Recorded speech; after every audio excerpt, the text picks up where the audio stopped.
Jesus, keep me from all wrong. I'll be satisfied as long as I walk, Lord, close to Thee. Just a closer walk with Thee. Grant it, Jesus, this my plea. Daily let it ever be. Just a closer walk with Thee. Through this world of toils and snares, if I falter, Lord, who cares?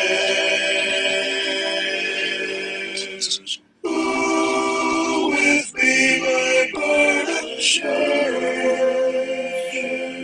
Let me walk, Lord, close to Thee. Just a closer walk with Thee. Grant, Jesus, is my plea. Daily let it ever be. Just a closer walk with Thee. When my feeble life is o'er, time for me will be no more. Guide me to that peaceful shore. Let me walk, Lord, close to Thee. Just a closer walk with Thee. Grant it, Jesus, this my plea. Daily let it ever be. Just a closer walk with Thee.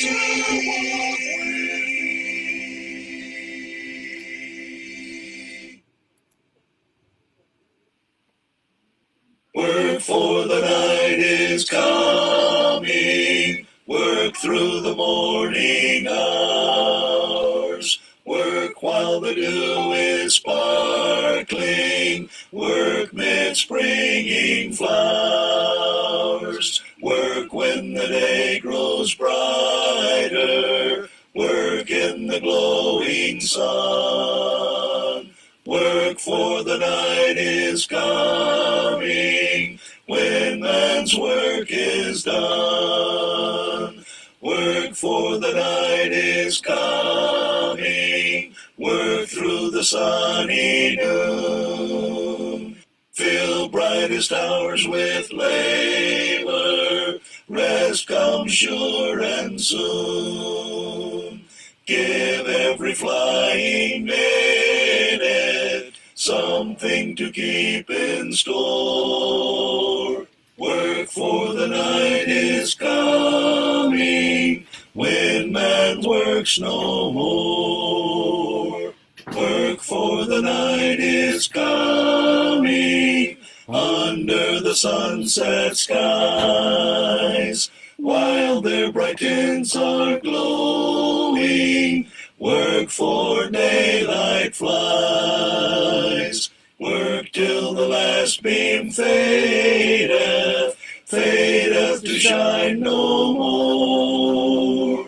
Work while the night is darkening, when man's work is o'er.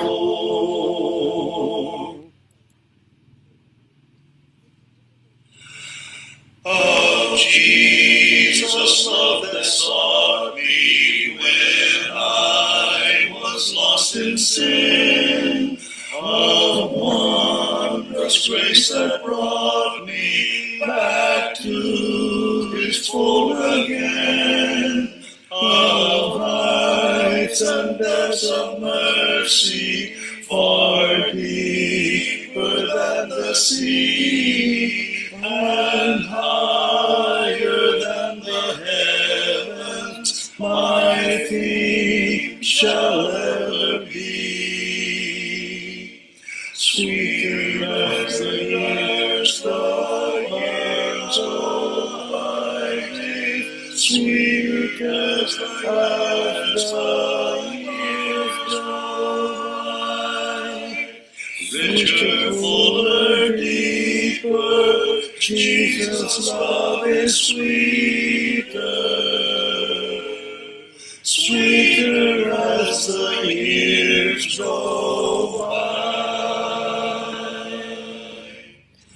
He trod in old Judea, life's pathway long ago. The people thronged about Him, His saving grace to know. He healed the broken-hearted and caused the blind to see, and still His great heart yearneth in love for even me. Sweeter as the years go by, sweeter as the years go by, richer, fuller, deeper, Jesus' life is sweeter, sweeter as the years go by. 'Twas wondrous love which led Him for us to suffer loss, to bear without a murmur the anguish of the cross, with saints redeemed in glory. Let us our voices raise to heaven and earth re-echo with our Redeemer's praise. Sweeter as the years go by, sweeter as the years go by, richer, fuller, deeper, Jesus' life is sweeter, sweeter as the years go by.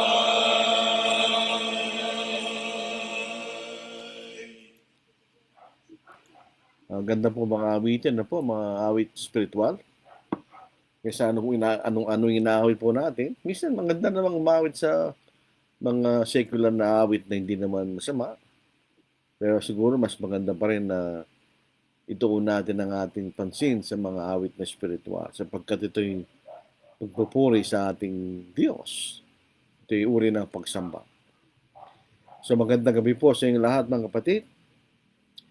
Ano naman po, araw naman po ng Friday, napakabilis po ng panahon.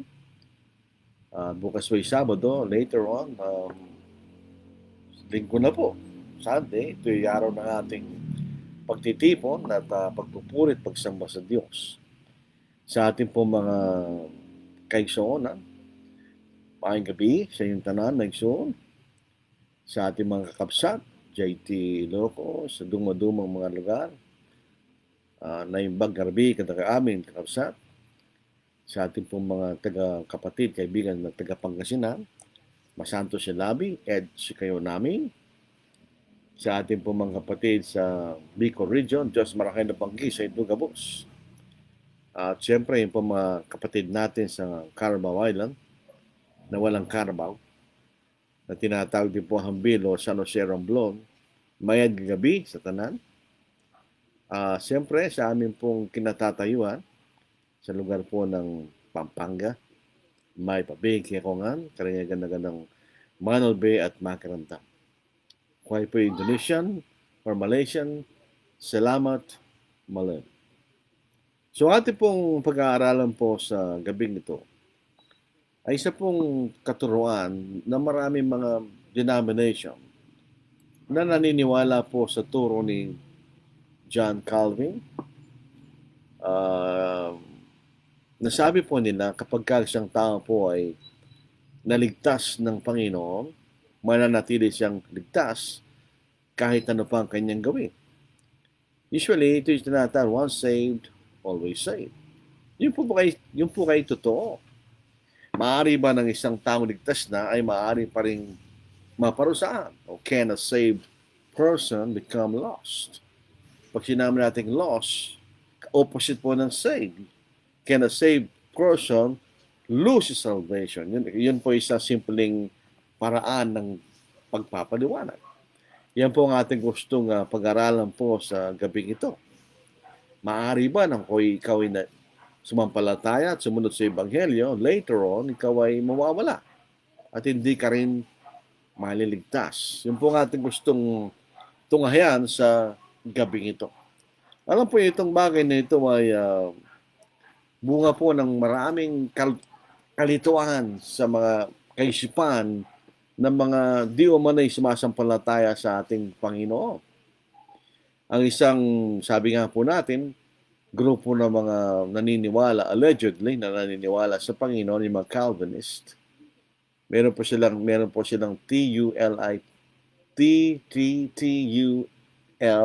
TULIP, tulip. Ito po ay naniniwala sila na ang Diyos mula po ng simula ay nagtalaga na po ng mga taong maliligtas at di maliligtas. Na dahil daw po ang kalooban ng Diyos sa hindi maaaring baguhin, so hindi mababago yun. So yung mga naitalang maliligtas, sila po ay maliligtas. So ito po ipinili na ng Diyos ang bilang at pangalan ng mga taong maliligtas. So ito ay tinatawag ng predestination. At dahil nga po sila ay tinalagang maliligtas, kahit anong gawin nila, sila pa rin ay maliligtas. Kaya naniniwala po sila sa perseverance of the saints, or once saved, always saved, or impossibility of apostasy. Hindi ka kung ikay piniling maligtas, hindi ka na maaaring mapariwara. Yun po ang Calvinism. Pangalawa, yung universalism. Ito po yung biyaya at pagmamahal ng Diyos ay katulad ng isang magulang na ililigtas niya lahat niyang mga anak. So ito'y tinatawag lang universalism, o lahat ay maliligtas. Kahit ano pang paniniwala nila, sila ay maliligtas. So, ito po ay makikita natin, maraming tao na naniniwala. Pag ikay maliligtas, ikay maliligtas. Meron pong dalawang magkasalungat na pananaw. Yung isa, sila naniniwala, dahil nga po sa predestination o universalism, sila naniniwala na ikay maliligtas kahit ikay magkasala. So, yun isang extreme. Ano po? Totoo kaya po yan, mga kapatid, na kung ikaw ay naliligtas na, kahit ano pang gawin mo, ikaw pa rin ay maliligtas. So, it is a reckless assumption of salvation regardless of sins. Kaya nga po sabi naman Calvinist, it's impossible to be lost if you are saved by the grace of God. Yun po yung kay totoo, mga kapatid. Masaya po na sa Romans chapter 6, verse 1 and 2. Ito yung sinasabi ng Biblia.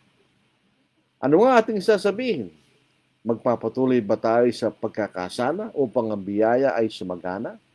Ito po ay dahil sa pagpapaniwalag ni Apostle Paul sa Romans 5, na dahil nga po sa ang tao po ay nasadlak sa kasalanan at wala siyang kaparaanan na mailigtas ng sarili niya, so nangangailangan sila ng biyaya ng Diyos. Na kung saan ang kasalanan ay sumasagana, ganun din naman ang biyaya ng Diyos. Dahil nga po ang tao po ay walang magagawa sa kanyang sarili, so kinakailangan silang ligtas ng biyaya ng Diyos sa pamamagitan ng isang tagapagligtas. So isang maaaring rhetorical question na maaaring tanungin ng iba, kung ganun kanya, magkasala na lang tayo kasi sasagana po lang kanyang biyaya pag nagkasala tayo. Ang sabi ni Pablo, pag ikaw'y naligtas na, hindi na pwede yung kanya. Ano ang ating sasabihin? Magpapatuloy ba tayo sa pagkakasala upang biyaya sa magana? Huwag na mangyari. Tayong mga namatay na sa pagkakasala, paano nga tayo mabubuhay pa roon? So hindi totoo. Pag tayo po iniligtas na ng Panginoon, hindi na tayo mabubuhay sa dati nating pamumuhay sa pagkakasala. Doon sa verse 15. Ano nga? Magkakasala ba tayo? Dahil tayo wala sa ilalim ng kautusan, kundi nasa ilalim ng biyaya, huwag na mangyari. So hindi totoo yun. On the other hand, sabi ng iba, wala tayong katiyakan sa ating kaligtasan. So ito yung dalawang extreme. Yung isa, kayo maliligtas kahit ano pang gawin mo. Yung isa naman, wala kang katiyakan sa iyong kaligtasan. Pwede ka po natin ulit, basahin muli natin ang Biblia. So, tayo po umaasa lang po sa salita po ng ating Panginoon. Hebrews chapter 6 verse 1. Kaya iiwan natin ang mga unang simulain ng ating Kristo. O 11, tayo po inaligaw. 6:11. Ito po ating mababasa. At nais namin ng bawat isa sa inyo magpakita ng gayunding sigasig upang inyong malaman ang ganap na katiyakan ng pag-asa hanggang sa katapusan. So, merong tiyak. Sabi nito, merong tiyak. Tiyak. Kanya. Ganap na katiyakan. A full assurance. So, hindi rin totoo na wala tayong assurance of salvation. Hindi rin totoo na kung tayo ligtas na, regardless kung anong gagawin, ligtas ka pa rin. So, yun po yung dalawang extreme na pananaw, and therefore, ito yung mga mali. May mga katunayan po sa atin na mababasa natin, simpleng pagbabasa lang, hindi naman nakakailangan ng masyadong karunungan, na ang isang naligtas ay pwedeng mawala. Na ang isang naligtas na ng biyaya ng Diyos at siya'y sumampalataya at siya'y sumunod, maaari pa rin siyang mawala. Basahin po natin. Sa mga simpleng pagbabasa lang. Alam ninyo ang karunungan, hindi naman nangangailangan ng sophistication. Kahit na simple at payak na karunungan pa rin yun. Sa 1 Timothy chapter 4 verses 1 and 3, ito po yung mga taong ligtas na. Basahin po natin.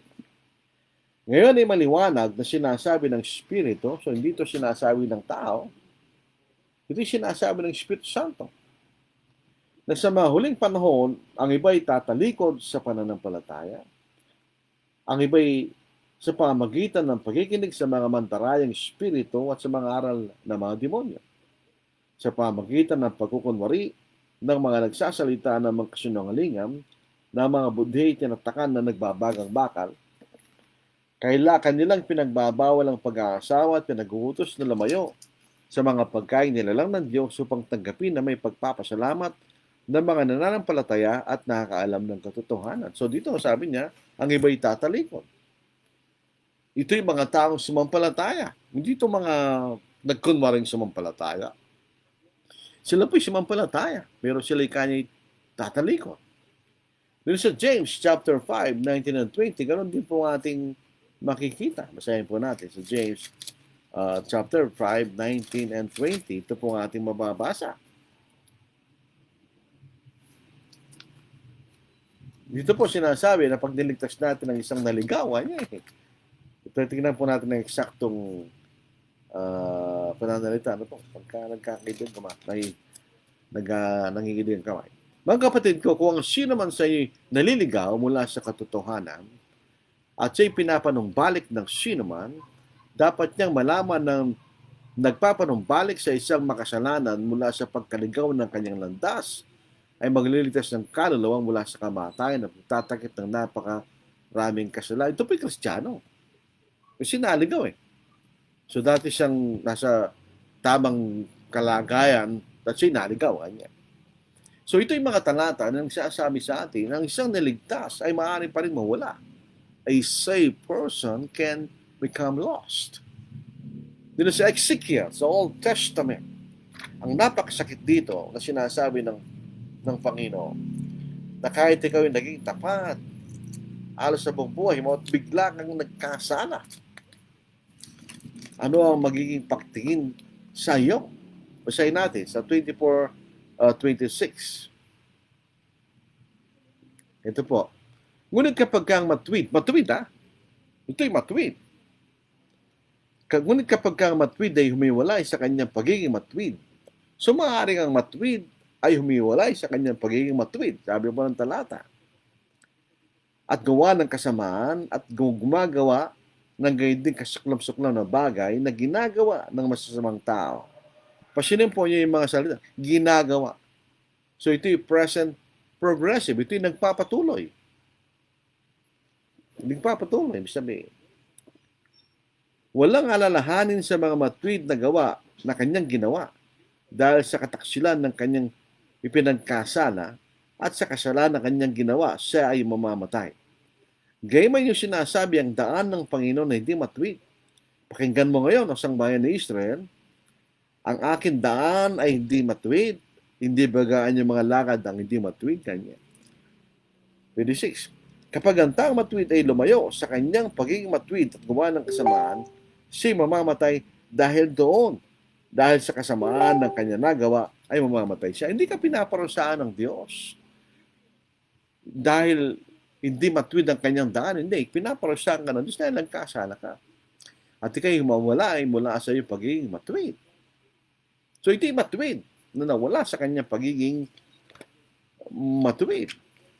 Doon sa parable of the sower, meron tayong makikita doon na Kristiyano, pero dahil sa kasamang palad, siya po ay nawala. Basahin natin. Sa Luke chapter 8, dito sa verse 13.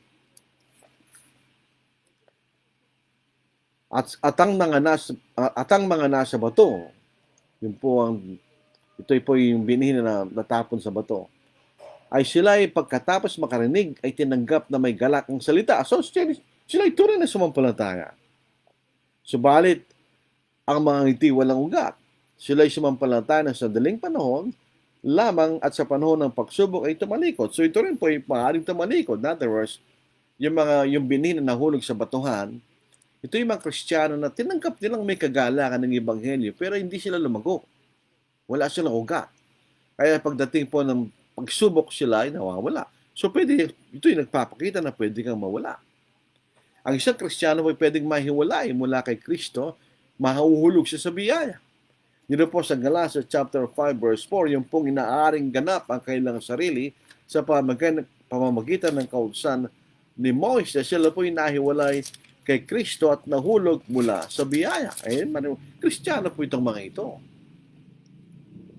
Kayo iwalay kay Kristo, kayong mga nagnanais aring ganap sa pamamagitan ng kautusan, nahulog kayo mula sa biyaya. Ito yung mga nakay Kristo, pero sila nahiwalay. Kung sila hindi kay Kristo, paano sila mahihiwalay? Napakasimpleng kaisipan. Kung sila iwalay kay Kristo, dati silang kasama na kay Kristo, pero sila nahiwalay. So, pwede silang mahulog mula sa biyaya. Ang isang naliwanagan na, sabi Kristiyano na po ito, pwede pa rin siyang tumalikod sa kanyang pananampalataya at di na siya magsisi. Dito po, so hindi naman ibig sabihin na wala siyang kapangyarihang magsisi. Pero pag tumalikod ka na sa pananampalataya, wala ka nang pakialam sa Diyos. Wala ka nang pakialam sa ating Panginoon. Wala ka nang pakialam sa paglilingkod sa Panginoon. Ika'y masaya doon sa iyong pagtalikod. Kaya kung ika'y nasa kalagayang ika'y masaya sa iyong pagkatalikod, hindi ka na magsisisi. Kasi masaya ka doon sa pagtalikod mo.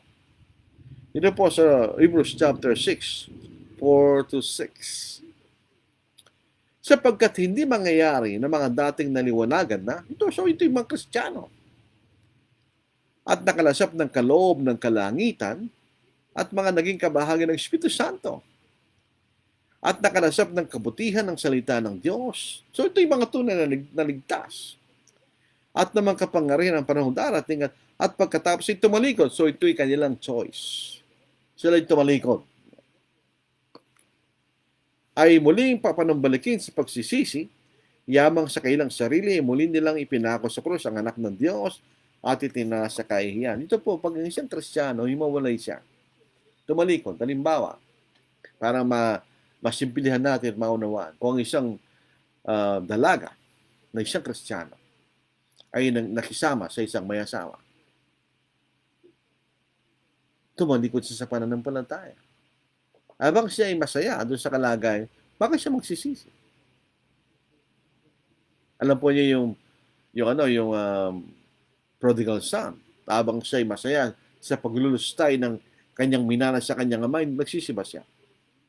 Noon siya naghihirap na, doon siya nakapag-isip. At siya nagsisi. So, habang ikay nasa kalagayan at nasisiyahan sa pagkakasala, hindi ka magsisisi.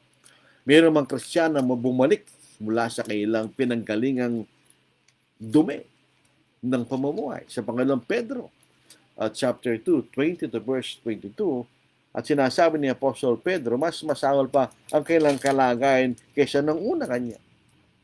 Alam po ba niyo yung mga babaeng baboy na hinugasan, pupunta pa rin sa putik yan dahil yun ang kailang gusto. Nakikita rin natin yung mga asong kinakain ng suka nila. Ito nilalarawan po rito sa Panginoong Pedro.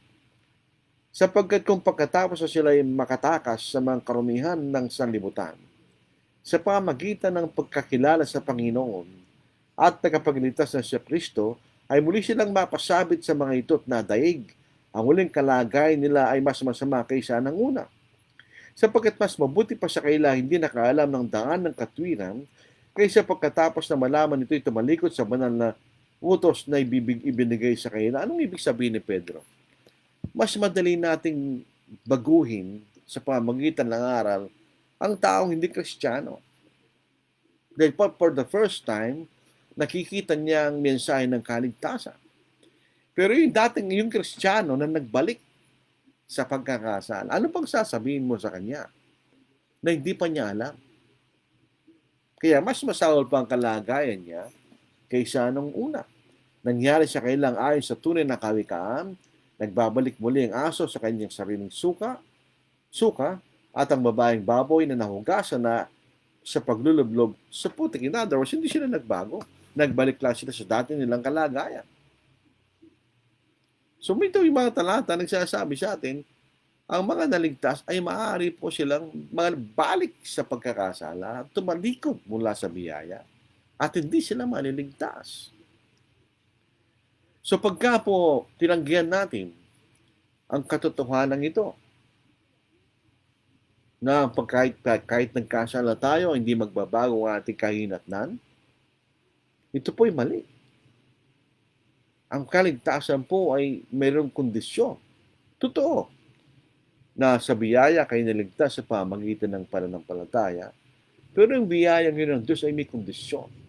Kasama sa biyaya ng Diyos, yung kondisyon para tanggapin mo yung biyayang yon at manatili ka sa biyayang yon. Doon sa mga ibang mali ang kailang kaisipan, dahil daw po tayo naligtas sa biyaya, ito'y walang kondisyon. Sino nagsabi no? Lahat ng biyaya may kondisyon.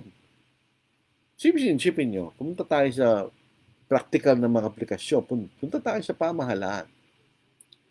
Sabi ng pamahalaan, tulungan natin ang walang mga bahay. So kung kayo walang bahay, ito ang gagawin nyo. Pumunta kayo sa National Housing Authority, kayo mag-apply roon at patunayan nyo na kayo ay dukha at kayo po ay bibigyan ng libreng pabahay ng pamahalaan. May kondisyon ba? Meron. Paano hindi mo ginawa yung kondisyon na yun? Makakatanggap pa ba ng libreng pabahay? Hindi. Kung ikaw naman ay may kaibigan, at usually ito ay Filipino custom, pag ang kaibigan mo galing sa abroad, whether OFW o siya po ay balikbayan, ang ating inaasahan, mayroon isang pasulubong. Ngayon, may pasulubong siya. Ang sasabihin ng kaibigan mo, pumunta ka sa bahay. Pumunta ka na ngayon para maibigay pasulubong mo. Baka sa dami ng nagpapasulubong rito, mawala yung pasulubong mo. Paano kung hindi ka pumunta? Hindi wala kang pasulubong. So makikita natin, maling kaisipan nyo. Kahit tayo po ay nasa katotohanan, kailangan pa ay nag-iingat. Hindi tayo para bagang hindi tayo hindi naman exempted eh. Parang wag nating isipin, hindi tayo tinatablan o hindi tayo tatablan ng tukso at magkasala tayo. Kahit Kristiyano na tayo, pwede pa rin tayo magkasala. Kaya maling kaisipan na dahil biyaya, ay walang kondisyon yan. Hindi totoo yun. Tingnan nyo, sa 1 Corinthians chapter 10 verse 12. Ito po yung sulat po ni Pablo. Ano po?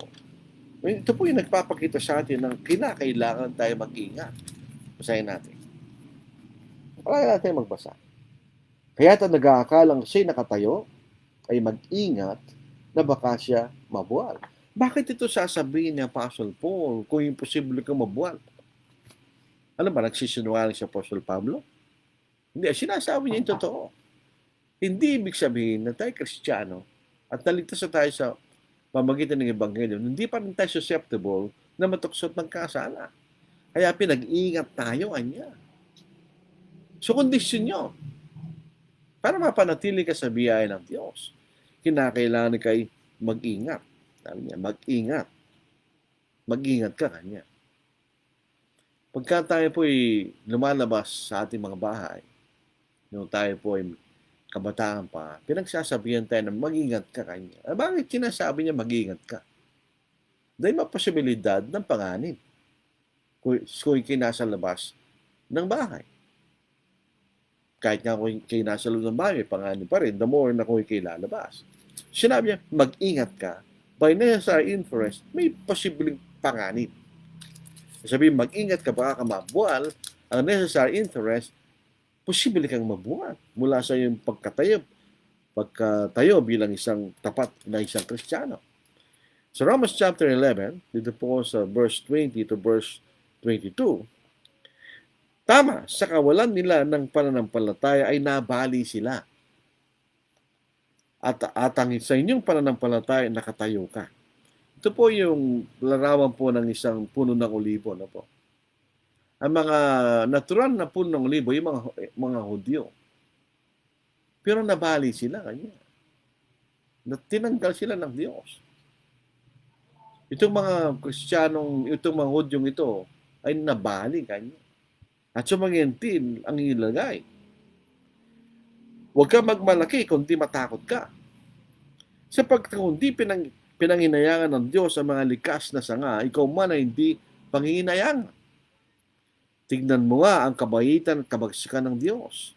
Sa mga nahulog ay kabaksikan, ngunit sa iyo ay kabaitan ng Diyos kung mananatili ka sa kanyang kabaitan, kung hindi, ikaw man ay puputulin. In other words, kahit ikay naligtas na. Pero kung hindi ka mananatili sa kabaitan ng Diyos, sa kanyang biyaya, sa kanyang kondisyon ng biyaya ng Diyos, bitaw ikaw rin kaya pwedeng putulin katulad ng mga natural na sanga na ito yung mga Hudyo. Pagginang po niyo mga pati. Kaya tayo po ay magtiis sa paggawa ng kalooban ng Diyos. Ang kaligtasan po ay may kaakibat na pagtitiis. Magtiis tayong manatiling tapat doon sa kalooban ng Diyos. This is Hebrews chapter 10 verse 36. Sapagkat kailangan ninyo ang pagtitiis upang kapag inyong nagampanan ng kalooban ng Diyos, ay tatanggapin niyo ang pangako. Kailan natin tatanggapin ang pangako ng buhay na walang hanggan? Kung, sabi po rito, nagampanan ninyo ang kalooban ng Diyos. May kondisyon, di ba? Kung kailangan tayo mag-ingat, baka tayo mawala. At kailangan tayo manatili na makikita natin. Meron ba tayong banal na katiyakan? Kahit posible, na tayo maaaring mawala pa kung tayo Kristiyano. Ang sinasabi ng mga iba, wala. Kung ganun kanya, na maaaring pala kayong mawala, pwede pala kayong hindi pa maligtas kung kahit sumampalataya na, walang katiyakan ng kaligtasan nyo. Sa kabilang banda, may konting katotohanan yun. Sa kabilang banda, hindi ito totoo. Just because na ang kaligtasan po ay conditional, na hindi ibig sabihin na wala tayong banal na katiyakan ng ating kaligtasan. Hindi po, it doesn't follow. Yan po tinatawag na false argument, non sequitur. It doesn't follow. Dito po sa Colossus, chapter 1, verse 5. Dahil sa pag-asa na nakalaan para sa inyo sa langit, na inyong narinig noong una sa salita ng katotohanan ang Ebanghelyo. So, may pag-asa ng pagkaligtasan, di ba? Pag-asa kanya na narinig sa pamagitan ng katotohanan ang Ebanghelyo. Nung tayo po inaralan ng Ebanghelyo, din sinabi, pag-asa tayo. So, yung makikita natin dito, dahil tayo mga Kristiyano, at alam natin meron tayong pag-asa, meron tayong pagnanasa na maligtas. At dahil meron tayong pagnanasa at inaasahan natin yung kaligtasan, so yun ay pag-asa. Sabi, meron kang gusto at yun ay na-expect mong darating, yan ang tinatawag na pag-asa. Di ba? Ano ba? Pag ikay naliligaw sa isang babae, sabi niya, meron kang pag-asa. Ang sinasabi lang siya na magtsiga ka pa ng konti. Dahil may pag-asa ka kanya. So may expectation niyo. Pero meron kang gagawin. Sa Romans chapter 5, verse 1 to 5. Kaya't yamang tayo na rin ganap sa pamagitan ng pananampalataya, mayroon tayong kapayapaan sa Diyos sa pamagitan ng ating Panginoong Jesucristo. Sa pamagitan niya nakalapit tayo sa biyayang ito na ating pinaninindigan at nagagalak tayo sa pag-asa ng kalalatihan ng Diyos. At hindi naman gayon, kundi nagagalak din tayo sa ating mga kapigatihan sa pagkaalam na ang pagkapigatihan ay nagbubunga ng pagtitiis at ang pagtitiis ng pagpapatibay at ang pagpapatibay ng pag-asa. At hindi tayo binibigo ng pag-asa sapagkat ang pag-ibig ng Diyos ay binuo sa ating mga puso sa pamamagitan ng Espiritu Santo na ibinigay sa atin. So tingnan po niyo, meron tayong pag-asa. Tayo po inaring ganap sa pamagitan ng tayo sumampalataya, sumunod. Pero kailangan tayo, sabi rito, kung tayo po ay nakakaranas ng kapigatihan, yun tayo nagagalak. Bakit? Dahil sa mga kapigatihan na yon, ay lalong tumitibay ang ating pag-asa na magkaroon ng buhay na walang hanggan. Kung tayo po ay nag-aaral sa eskwelahan, meron tayong pagnanasa at inaasahan natin na tayo ay magtatapos. We will graduate. Di ba? Sino ang mag-graduate? Yung merong pagnanasa at yung nagtiis at nagtiyaga. In other words, kung ikaw ay merong examination at ikaw ay nag-aral ng mabuti, so meron ang iyong expectation na pamasa ay malaki. Taliwas doon sa isang nag-chill lang, relax. Huwag din sa pag-asang pumasa, pero yung katotohanan ng papasa ay maliit. Ganon din ang ating kaligtasan. So ang katiyakan natin ay nandoon dahil ito'y pinangako ng Diyos. Pero yung katiyakan na yun ay lalong tumitibay dahil sa ating pananampalataya. Makikita natin na assurance is built on God's integrity. Ang Diyos po'y mabuti. Ang Diyos hindi nagsisinungaling. At ang Diyos ay kaya niyang gawin ang lahat ng mga bagay. So pag sinabi ng Diyos, ito'y kanyang gagawin. Meron siyang pangako sa atin. Pero kailangan tayong magtiis. Dito po sa Hebreo chapter 6, 13 to 19, napakaganda po ng pagpapaliwanag rito ng sumulat sa sulat na ito. Hindi ko sinasabing si Pablo. Kung dahil ang totoo, hindi natin alam kung sinong sumulat. Pero marami nagsasabi si Pablo. Anyway, whatever. Sa Hebrews chapter 6, 13 to 19, nang nangako ang Diyos kay Abraham, palibasa'y walang sino mang higit ang dakila sa kanyang panunumpaan, sinunumpa sa kanyang sarili. Wala lang higit sa kanya na sinasabing tiyak na pagpapalain pararamihin kita. Kaya si Abraham, nang makapaghintay na may pagtitis, ay tumanggap ng pangako. Nanunumpa ang mga tao sa harap na higit na mataas sa kanila, at ang sumpang binitawan bilang katibay nagwawakas ng bawat usapin. Gayun din naman sa pagnanais ng Diyos na maipakita sa mga tagapagmanang pangako na hindi maaaring mabago ang kanyang pasya, pinagtibay niya ito sa pamagitan ng isang sumpa.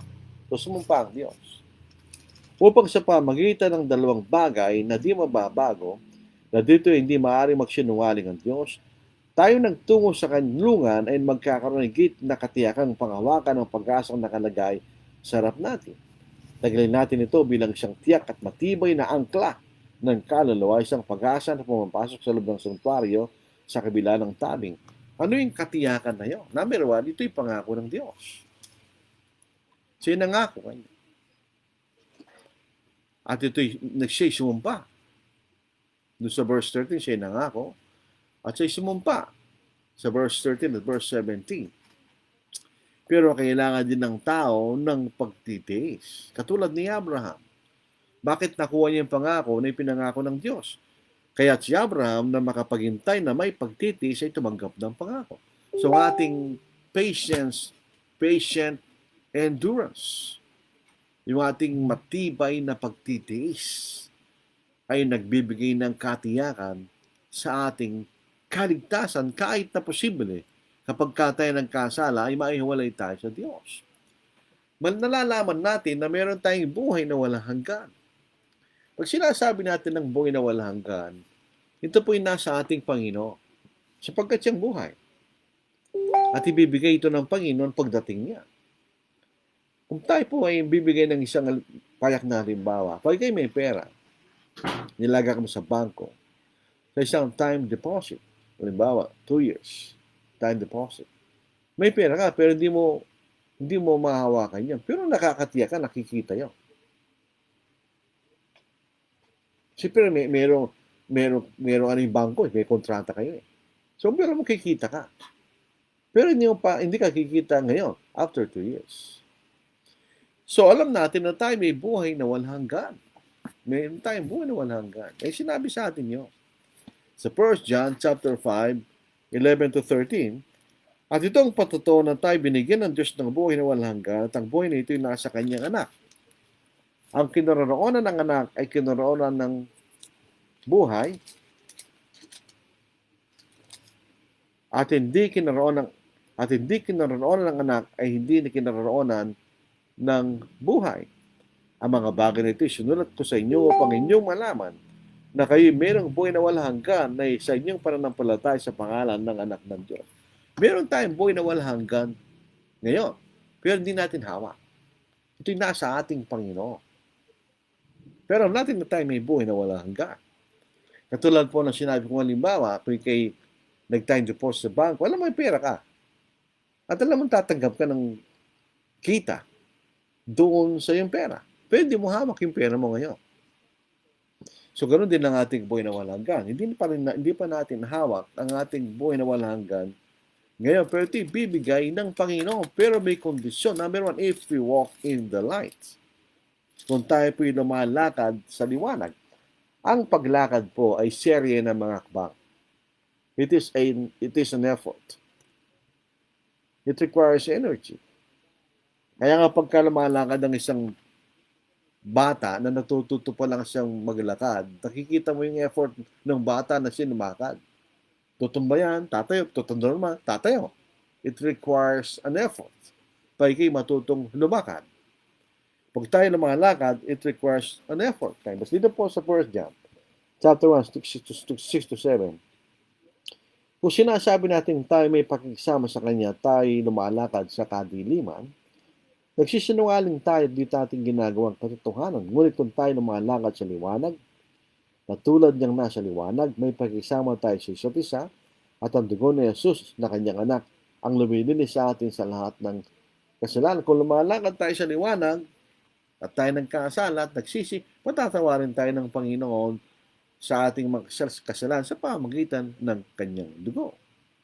Tayo po ay mayroong buhay na walang hanggan at may katiyakan na tatanggapin natin yan kung sumusunod tayo sa mga utos ng ating Panginoon. Dito sa 1 John chapter 2, 3 and 5. At sa ganito, nalalaman natin na siya kilala natin kung tinutupad natin ang kanyang mga utos. Ang nagsasabing kilala ko siya, ngunit hindi tinutupad ng kanyang mga utos ay sinungaling at ang katotohanan ay wala sa kanya. Ngunit ang sino mang tinutupad sa kanyang salita, tunay na naging ganap sa taong ito ang pag-ibig ng Diyos. Sa pamagitan nito'y nalalaman nating tayo'y nasa Kanya. Kung tayo po ay ginagawa ang katwiran kanya, nakatang katwiran ng Diyos. Kung tayo patuloy sumusunod sa Ebanghelyo ng ating Panginoon. Sa 1 John chapter 2 verse 29. Kung nalalaman ninyong kay siya'y matuwid, makakatiyak kayo ng bawat gumagawa ng katwiran ay pinanganak niya. Siyempre kung ang Panginoon matuwid at tayo po'y sumunod sa Ebanghelyo, tayo rin po ay magiging katulad niyang matuwid. Sa 1 John 3, chapter 3 verse 7, mga munting anak, tignan niyo yung salitang ito. Ano po? Maaari hindi ninyo napansin. Ba't ginagamit niya Apostle John sa salitang little children? Munting anak. Yung bubay nagkataon lang, hindi. Pag sinabi natin munting anak, little children, ano ba yung characteristic ng mga maliit na bata? Sila masunuri. Hindi nagtatanong. Hindi nagdududa. Kung anong pinagagawa, gagawin nila yan. Ay sabi rito, mumunti kong mga anak sa 1 John 3:7, mga munting anak, huwag kayong padaya kanino man. Ang gumagawa ng katwiran matuwid, gaya niya na matuwid. Kung ginagawa natin ng katwiran, tayo po'y magiging matuwid at magkakaroon tayo ng katiyakan ng ating kaligtasan. Sa 1 John 3:24, kung tayo'y mananatili sa kanyang mga utos. At ang tumutupad ng kanyang mga utos ay nananatili sa kanya at siya'y sa kanya. At dito'y nakikita natin na siya'y nananatili sa atin sa pamagitan ng Espiritu na kanyang ibinigay sa atin. Ibig sabihin, pamagitan ng Espiritu binigay sa atin ay ang mga salita ng Espiritu na ibinigay sa atin. So, meron tayong buhay na pag-asa. It's a living hope. Buhay na pag-asa. In other words, hindi pa ito yung pag-asa nyo. Ito'y buhay na pag-asa. It's a living hope. In other words, ito'y tiyak na pag-asa. Buhay. Pagka ganito, nagbabasketball kayo, last two minutes, over ng 39 points ang lamang ng Kaklawi, patay na pag-asa na yon. Wala ka ng pag-asang manalo doon. It's a dead hope. May sinasabi dito, it's a living hope. So, ibig sabihin, kumbaga, sa basketball, last 2 minutes, lamang lang ng isa, meron ka pang pag-asa manalo. Yun ang ibig siya ng living hope. May pag-asa ka. This 1 Peter chapter 1, verses 3 to 9, mahaba po ito, basahin natin. Siyempre, tayo po yung nag-aaral. Basahin natin po. 1 Peter chapter 1, 3 to 9. Hindi mahaba lang. Purihin ang Diyos at Ama ng ating Panginoon Jesucristo. Sa pamagitan ng kanyang malaking kahabagan ay muli tayong ipinanganak sa isang buhay na pag-asa. Sa pamagitan ng muling pagkabuhay ng Jesucristo mula sa mga patay. Tungo sa isang manang hindi nasisira, walang dungis at di kumukupas, na nilaan sa langit para sa inyo. Sinasabi rito ang ating mana ay nasa langit. Wala sa lupa. Katulad ng iba, nasa lupa daw sila mabubuhay magpakailanman. Hindi totoo yun. Ang sinasabi, nasa langit. At itong mana natin dito ay hindi nasisira, hindi kumukupas, at hindi nawawala. Incorruptible, undefiled, doesn't fade away. Na sa kapangyarihan ng Diyos ay iniingatan sa pamagitan ng pananampalataya para sa kaligtasan na nakahandang ipahayag sa huling panahon. Tingnan niya, paano tayo iniingatan ng Diyos? Sa pamagitan ng ating pananampalataya ng pagsunod sa kanyang kalooban. Sa ganito kayo nagagalak, bagaman ngayon ay sa daling panahon ay kinakailangan niya magdanas ng iba't ibang pagsubok upang kadalisayan ng inyong pananampalataya na mas mahalaga kaysa ginto na sisira. Bagamat ito'y sinusubok sa pamagitan ng apoy, ay mauwi sa kapurihan, kalalatian, karangalan sa pagpapakita ni Jesucristo. Yung pong ginto nito ay magandang halimbawa. Yung pong ginto, pag nakuha yan, marami pa yan. Meron siyang impurity. Para mahiwalay po yung impurity, ninemelt nila yun. Tapos inihiwalay nila yung impurity. Hindi lahat mawawala. At least, pupunta ka doon sa 25 carats yata yun. Na ginto. yung talisay na ginto. Pero galing sa marami, naging talisay at magandang ginto. Hindi niyo siya nakita gayon man inyong iniibig, bagamat kayo ay hindi niyo siya nakikita, gayon inyong sinasampalatayanan, at kayo nagagalak na may galak na hindi may paliwanag at puspos ng kalalutihan, na inyo tinatanggap ang bunga ng inyong pananampalataya, ang kaligtasan ng inyong mga kaluluwa. Ano may bunga ng ating pananampalataya? Ang kaligtasan ng ating mga kaluluwa, ang buhay na walang hanggan mula na nasa langit.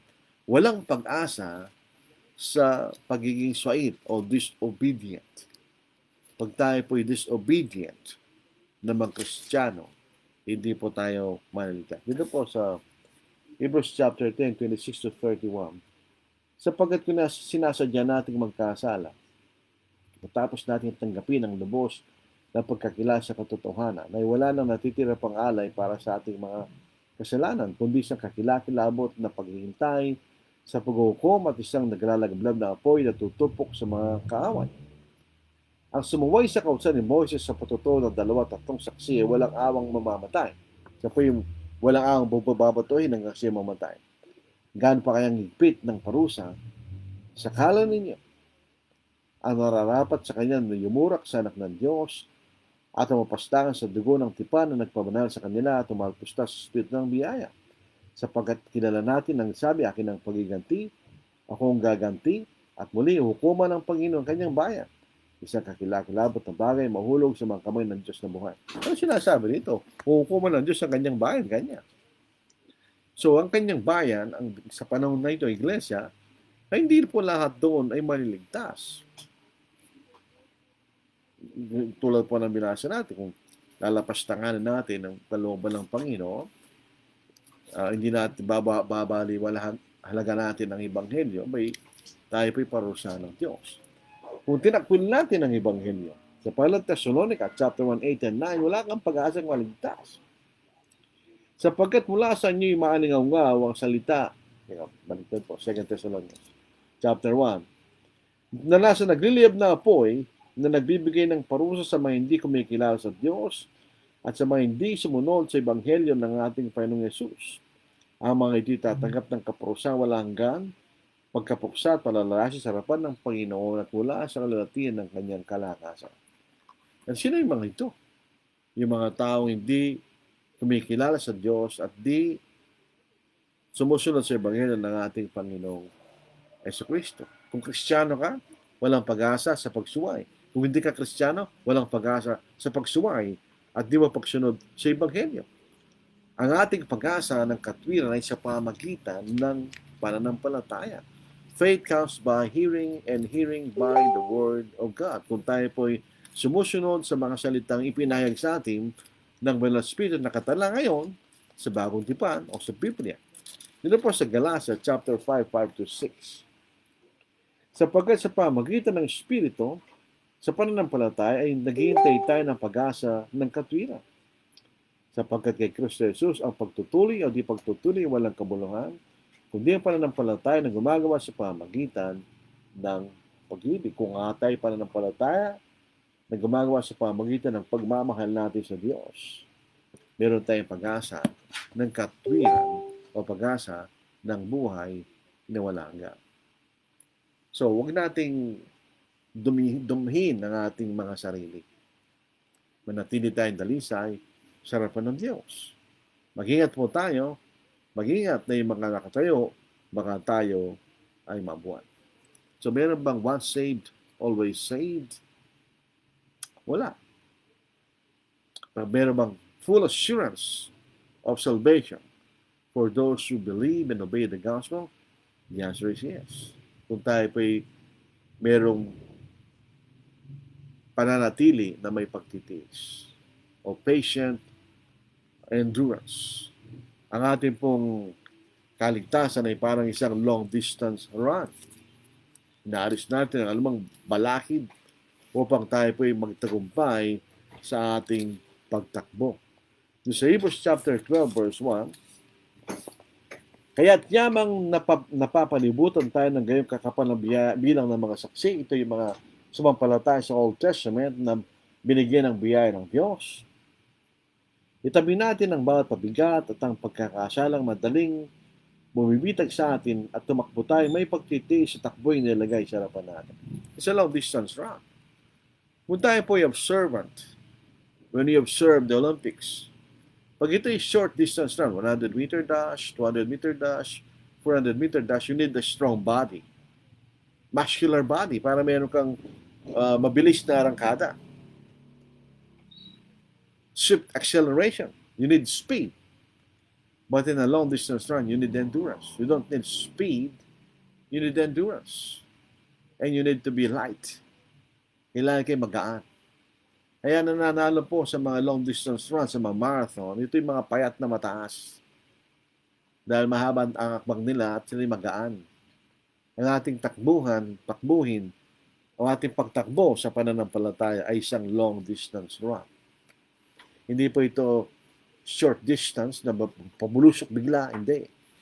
Ito ay yung unti-unti na paglalakbay hanggang sa araw ng ating kamatayan. Sa 2 Timothy chapter 4, hindi pwedeng natin basahin ito, no po? Verse 6 hanggang verse 8. Tungkol sa akin kay Pablo, ako'y binuhos na tulad sa inuming handog at ang panahon ng aking pagpanaw ay dumating na. Nakipaglaban ako ng mabuting pakikipaglaban. Natapos ko na ang aking takbuhin. Iningatan ko ang pananampalataya. Kaya't mula ngayon ay nakalaan na sa akin ang putong ng katwiran na ibibigay sa akin ng Panginoon na tapat na hukom sa araw na iyon at hindi lamang sa akin kundi sa lahat din naman ng mga naghahangad sa kanyang pagpapakita.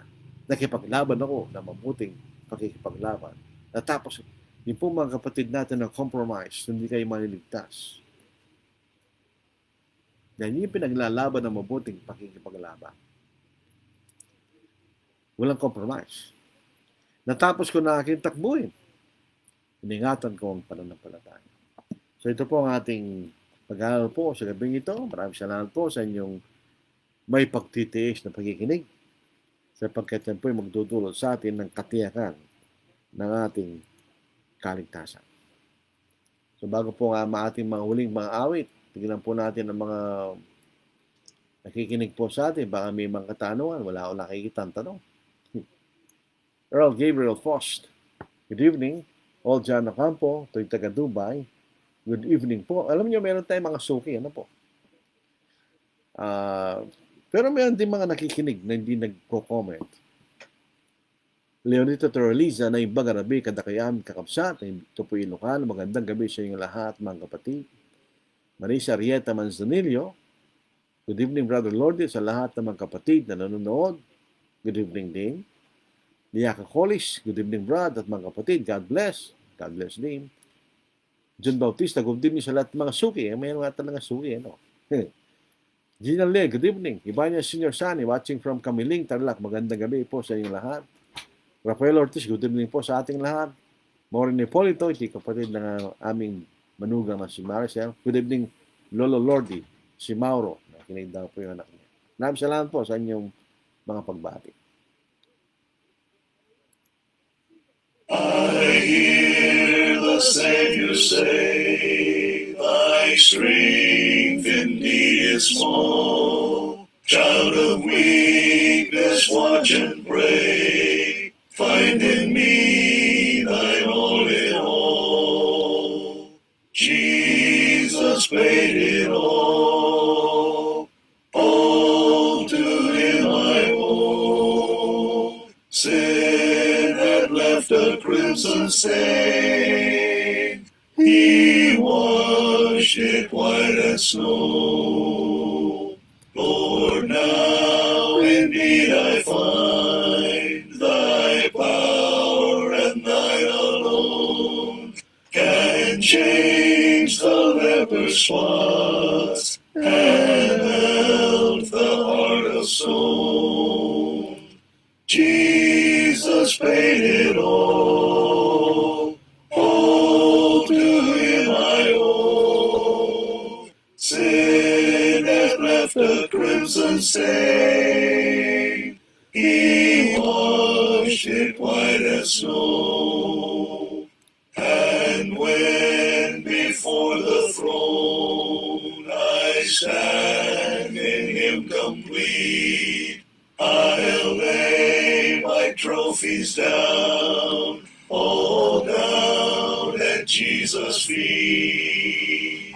Jesus paid it all to him I owe. Sin had left a crimson stain, he washed it white as snow.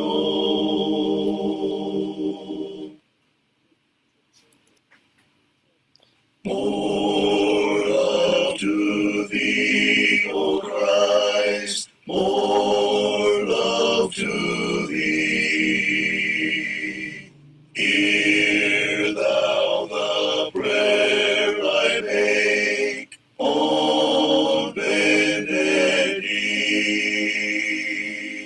This is my earnest plea, more love, O Christ, to thee, more love to thee, more love to thee. Once earthly joy I crave, sought peace and rest. Now thee alone I seek, give what is best. This all my prayer shall be, more love, O Christ, to thee, more love to thee, more love to thee. Then shall my latest breath whisper thy praise. This be the parting cry my heart shall raise.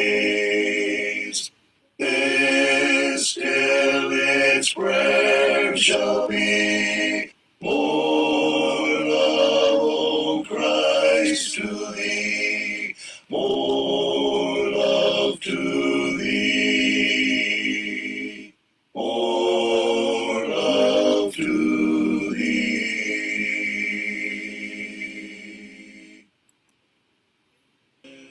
Ito po ay inaawit natin pagka closing song sa pagsamba o kaya sa isang kapatid na pasamantalang naksama natin at siya uwi na sa kanyang lugar, yung makikita natin.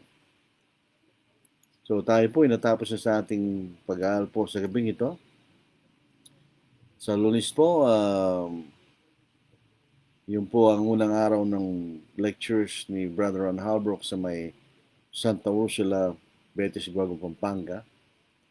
Sa panguna po ng kapatid na Junarbor Takbad, mas kilala sa George Takbad. Kung meron po kayong pagkakataon, kayo po ay welcome sa pag-aaral na yan. Si April 17, dito na po sa Angeles City Southside Church of Christ. Ang aming church building matatagpuan po sa Bucado Road, Trinidad Village, Angeles City. Magkakaroon din po kami ng gospel meeting. Everybody's welcome. So tayo po yung tatapos sa pamagitan ng isang maikling panalangin. Abang manal, salamat po sa oras na ito na inyong ginawad sa amin na tinunghayan po namin, pinag-aralan ng iyong salita. Salamat po ng Diyos sa liwanag ng iyong katotohanan na saging patnubay ng aming mga pamumuhay at pananampalataya. Ay po yung maharap sa inyo bilang inyong inaring ganap na hindi dahil kami sakdal sa aming pagsunod, kundi kami po inyong pinatawad sa aming mga kasalanan, inaring ganap sa pamagitan ng dugo ng aming Panginoon nung kami sumampalataya at sumunod sa Ebanghelyo nung kami nabautismo sa tubig. Nawa Ama, magpatuloy po kami manindigan sa Ebanghelyong ito nagligtas sa amin upang magkaroon kami ng tiyak isang lubos na katiyakan na makakamtan namin ng gantimpala ng buhay na walang hanggan pagdating po ng aming Panginoon. Kami po ay humingi ng kapatawaran sa aming mga pagkakasala. Napatunayan po namin mga kapatid na nasa maling na karamdaman o nasa kabigatihan o nasa matinding suliranin ng Diyos.